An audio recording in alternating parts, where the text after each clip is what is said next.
In today's video, as you can see, we need to talk about Tropical Depression 2 that is in the Gulf of Mexico.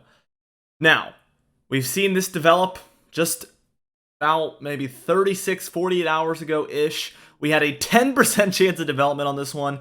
Then it upgraded to a, I think, 50% chance. And then as we uploaded yesterday's video, it went all the way up to a 70% chance. Now developed into a official tropical depression here on our 7-day outlook. So we're just going to zoom right into this one here, and as you can see, it is expected to take a southerly motion just like we showed in yesterday's video, moving almost directly south, bringing impacts to the coast of Florida here as it moves south, maybe even direct impacts there to Cuba.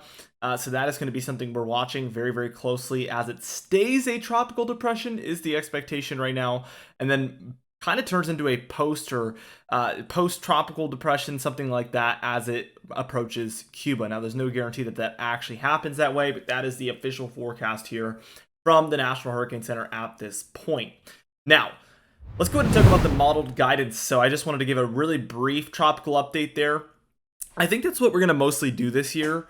I don't know if we're going to make videos solely based on the tropics or tropical depressions and storms and hurricanes.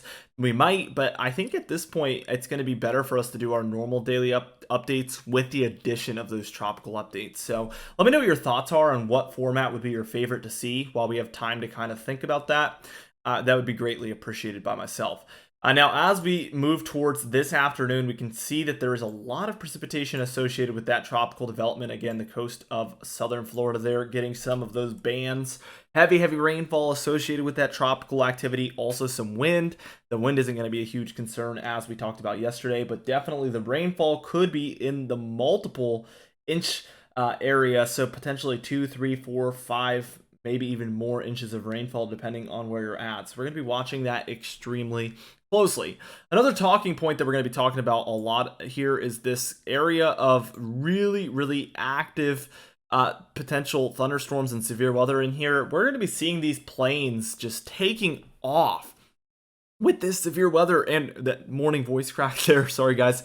We can see that there is plenty of this activity, and we talked about this weeks ago because of this southwest to northeast flow of just very moist air. This is usually a terrible setup for plenty of severe weather in this corridor, and sure enough, we're seeing that already take place here on Friday, even Saturday here on the 3rd, and it's going to be the same thing day over day. So Saturday, that's what we're taking a look at there. By the time we're reaching Sunday the 4th here, we can still see an area of heavy precipitation, potentially thunderstorms and severe weather taking place. A little bit of a minor nor'easter there in New England, certainly something to take a look at. The southeast taking a look at tropical activity potentially. By the time we're reaching Monday here, that's going to be June 5th, so we're already going to be moving well into June here. We could see plenty of thunderstorms still in that south central corridor here of the United States, and that's just a continual thing we're taking a look at here. By the time we're taking a look at Tuesday the 6th, again, we're just still taking a look at some thunderstorms in this area. Now we're even seeing the upper Midwest get involved, the southeast and Gulf states seeing pockets of thunderstorms, and even the northeast, believe it or not, has been dealing with some frequent thunderstorms as well. It's mostly the Great Lakes, Ohio Valley, and Mid-Atlantic that have been a lot quieter, and we're going to take a look at the total precipitation in a minute, which will tell the full story there. We do see that there is still activity. It's a little bit less at this point for the plains and the Rockies, but we're still seeing activity nevertheless. Also northeast here, we're still seeing some thunderstorms. By the time we're reaching Thursday the 8th here, we're seeing it kind of horseshoeing around the two coasts here, two of the three, that is the Gulf Coast and then the East Coast. The West Coast a little bit quieter there, as it tends to be. By the time we're reaching Friday the 9th here of June, we'll already be a third of the way through June by this point. We're still seeing the Gulf Coast receiving a lot of this activity. And we talked about this in yesterday's video. I want to touch on it again for sure. We're going to be watching this pocket here for potential tropical activity again, as we see this very active jet. It used to be flowing into here. It kind of stops doing that, and it starts to flow directly across the Gulf here and wants to look like this. And this is a look where if it can garner enough energy here from the Gulf, we would certainly be looking at the chance, at least, of development in here of some tropical activity. So I want to watch for that as we approach the 7th through 12th time frame, as that jet flow seems to go straight through the Gulf. And even offshore of the southeast, we've seen in recent years development in here a lot early in the season. So I wouldn't rule that out either for something to develop around here. Where it goes from there is a complete question mark. It could just go straight out to sea, could go northward, and it could even impact the coast here. That cannot be ruled out. And it can even go a little bit southward as well. So with these tropical systems, we run into a lot of big question marks because of the fact that they have a lot of what I would call free will, but really it's just that they can go against the jet, unlike most other storms. So very, very hard to predict storms for sure. By the time reaching Saturday the 10th, we actually see a lot of this activity off of the southeast, like I was just mentioning, even some lower pressure in here. So not sure if this is showing tropical development or some sort of offshore nor'easter, but there is activity at this point. The 11th, we're seeing another round of thunderstorms there for the northeast, where again, we touched on the fact that they've had a lot of activity. Very slight amounts here of rocky and plain thunderstorms there. And then for the Caribbean and Florida, we're seeing a little bit there as well. But really not a whole lot going on right now. By the time we're reaching kind of the 8th through 12th, we're seeing a little bit of a reduced activity. But again, if we do see something develop here offshore of the southeast or Gulf during that time frame, that would make it a very active period for some folks, and we'd need to watch things very, very closely. Now, the total precipitation really says a lot about what we're expecting. Again, the plains and Rockies, the Gulf Coast, and then all the way up through the Northeast, we're seeing activity do like this. And then we're seeing a lot less here for the upper Midwest, the Great Lakes, and the Ohio Valley especially, where nearly no storminess happens. We're mostly seeing, again, the Rockies, Plains, Gulf Coast, and East Coast there horseshoeing with a lot of that activity. That is what I'm seeing here as of now.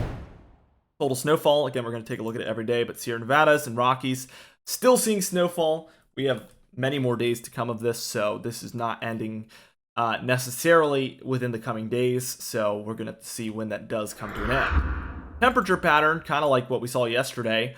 We see warmth in the east, except the coast here, where we're seeing some cold air damming down the coast. We saw a lot of this during the winter at times, actually. Not for a majority of the winter but by any means, but there was a couple of days there during the winter where we saw the coast exclusively seeing some cold air like this, with warmth inland just like that. And we're seeing it again as we approach, or as we're in the early summer here, actually, beginning of June. We see this cold air kind of just continue, and we see a lot of this warm air has receded back towards the northwest. So more cooler air on the way here as we approach the 10th of June. We do see a warm up there briefly for the east on the 11th, but look westward. I mean, we still have a pretty positive looking PNA there, which would encourage cold air masses to just continue really just moving into the United States. As we continue on, we really begin to see a negative PNA kind of setting up, and we see more neutral temperatures in the east. Wouldn't be surprised if it's around this halfway mark of June where we're able to see warm air really ramp back up for the east, if we in fact see this cool air mass move westward still. That's what this model is showing now, but there's no guarantee that we're going to continue to see this showing up on the models, of course. But as of now, that would set up for a pretty warm period in the east is my expectation. Even though there's cold there right now, just looking at this feature here in the west, I can assume that we would have warm air trending in after this point because of this feature here. Anyway, that's it for this video. Hopefully you enjoyed this overview of the pattern, kind of talking about the tropics. It's an exciting change in pace here as we're taking a look at more tropical activity, more summer air masses. We're in a little bit of a quieter pattern for a few folks. The plains are still seeing a ton of activity in the Rockies, but the Ohio Valley and Great Lakes again are seeing reduced activity. Be sure to check out the trilogy maps that I'll have in the pinned comment and description down below. I didn't say anything about them in the beginning, but they are there still. Be sure to also subscribe for these daily pattern updates as we upload every single day. You can even hit the bell icon for notifications when we upload so you never miss one. Also, be sure to like the video if you did enjoy it, leave a comment down below, and I'll see you guys in the next video.